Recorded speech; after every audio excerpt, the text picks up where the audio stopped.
Mimi maombi yangu kwa wanasimba, of course tunafahamu dabi na pressure kubwa na kila mwanasimba anaifikiria hiyo dabi, lakini kwa sasa hebu tuwekeze nguvu yetu kwenye mechi hizi mbili dhidi ya Tanzania Prison na Dodoma Jiji.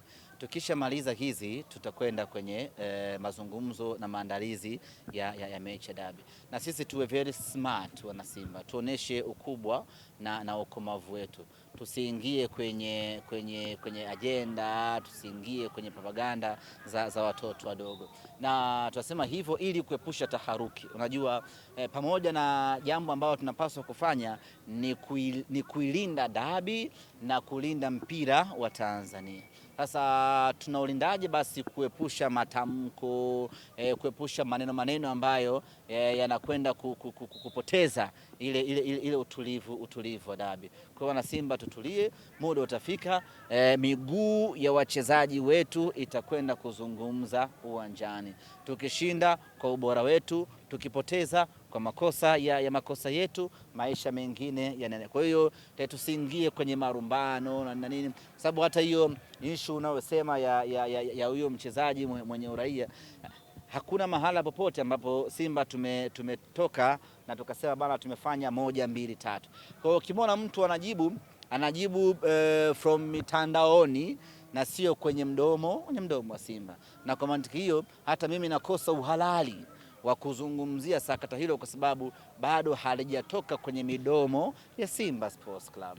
Semaji la mwisho nyingine kwamba kesho utaliwa hapa. Mechi inaisha saa 5 hapa, tuna kanga zetu kuku, maisha yanakuwa mazuri, tuna alama zetu 3 hapo, tunamsubiri Dodoma Jiji. Niongeza msemaji.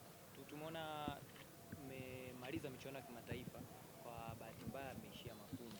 Lakini kwa upande wa Simba tumeona ni kama haijawa big issue, lakini kwa upande wa pili kule wanasema bana wameendeleza historia yao na vitu kama hivyo, na watu wengi sana Simba kutolewa hatua ya makundi ni bahati mbaya. Wengine kutolewa hatua ya makundi ni kawaida yao. Sisi tumetolewa hatua ya makundi kwa mara ya kwanza katika historia yetu. Wengine wametolewa hatua ya makundi kwa mara ya pili mtawalia. Kwa hiyo hapo kuna tofauti mbili. Ndio maana sisi hatujaumia sana kwa sababu tunafahamu tumefeli msimu huu, lakini msimu unaofuata tutaamka kuelekea katika robo finali. Wengine hawana uhakika kwa sababu akikwambia mwaka huu tumefeli, tutaamka msimu ujao, unamkumbusha na mwaka jana ulifeli, haujaamka msimu huu.